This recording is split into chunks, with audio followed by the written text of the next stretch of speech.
Hey guys, just want to do a quick video on how to create alerts. It's real simple. There's a link up here at the top called Alerts. Click it, you'll get a screen that shows you the alerts that you already have configured. By default, there aren't any. Click this button here to create a new alert, and you'll get this screen. Give it a name, type in a few tickers, make sure they're comma separated. And you can type in as many as you want. I think that this box will take up to 500 characters, so you can put lots of different names in there. And then you have a list of options below here, broken into different sections. The first section is trades. You can get an alert when a trade is in the top 10, top 20, top 50, top 100. You can get an alert when it's in a certain percentile, 97, 98, 99, 100.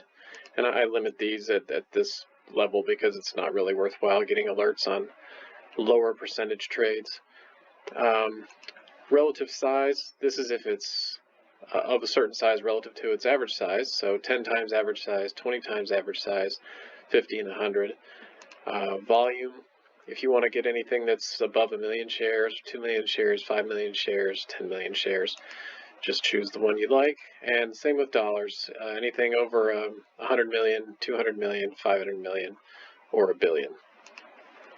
So we can select as many as we want. We can say show me anything in the top 10 and anything that's 50 times larger than average or more. And then we can save. And it takes you back to this screen. It gives you the name, the tickers that you had chosen, and then a summary of the types of alerts that you'll receive. If you want to go back and edit it, you can see the selections that you've made are highlighted here in yellow. And we can go and look at some of the other options while we're here too. Closing trades works the same way as trades do, with the exception of the fact that there are only the closing trades, so only the trade that comes right at 4 o'clock p.m. So if you want to know only about closing trades and you want to get any closing trade ranked in the top 10 or 20 relative to all other closing trades for that stock, you can choose this option. Same idea for percentile, relative size, volume, and dollars. Trade clusters, again, same idea. A trade cluster is any group of 2 or more trades that are at the same price within 10 cents of each other.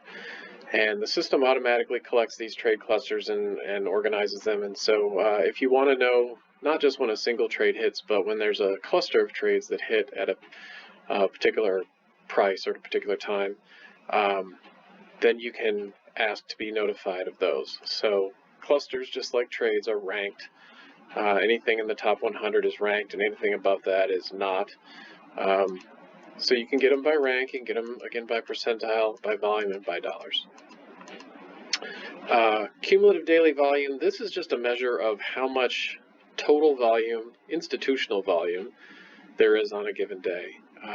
And like everything else, these are ranked and summed by volume and summed by dollars. So if you want to know on a given day, anytime a stock, regardless of price, reaches a certain threshold, or in terms of the amount of volume that it's seeing, you can be notified of that.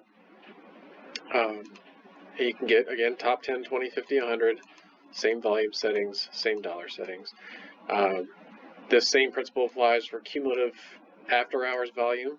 After hours is often when institutions do a lot of their rebalancing and repositioning for the next session. I find this to be some of the most informative and useful information that the site provides. So if you want to know only what happens at the close and beyond, you can ask to be notified of that. And then the last two here are unusual prints, offsetting prints and phantom prints. These don't come with size thresholds or requirements. These are just notifications whenever an offsetting print arrives. So you've got what presumably is a opening print, followed by a closing print, and both prints are the same size. They're odd lots. They're not divisible by 1,000, and they're within 90 days of each other. You can be notified of that happening, again, for any of the stocks that you've selected here. Phantom prints. This is sort of pseudoscience. Some people want to know about these, and I find them to be occasionally useful, but it's difficult to know exactly how to trade them. But if you want to know when a phantom print arrives, that's anytime a print arrives that's completely disconnected from price. So it arrives above or below the entire range of the day. You see these sometimes with SPY and QQQ. You see them occasionally with individual names too. And the theory is that they can sometimes project future targets. So some people are interested in capturing those. If you want to be notified of those, the system will do it. But the caveat is, if you do get a phantom print, there's no guarantee that price will ever find that or get to that print. There's no guarantee of if it does, when that might happen. Like I said, it's sort of pseudoscience. I have mixed feelings about this, but it's in there. Some people find it to be important, so it's in there.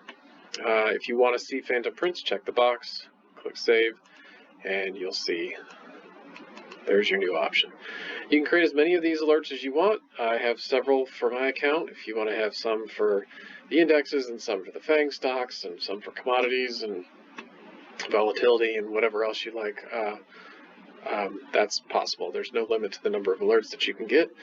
But these alerts will get sent to your email. They don't have text alerts enabled yet. It is cost prohibitive at this stage.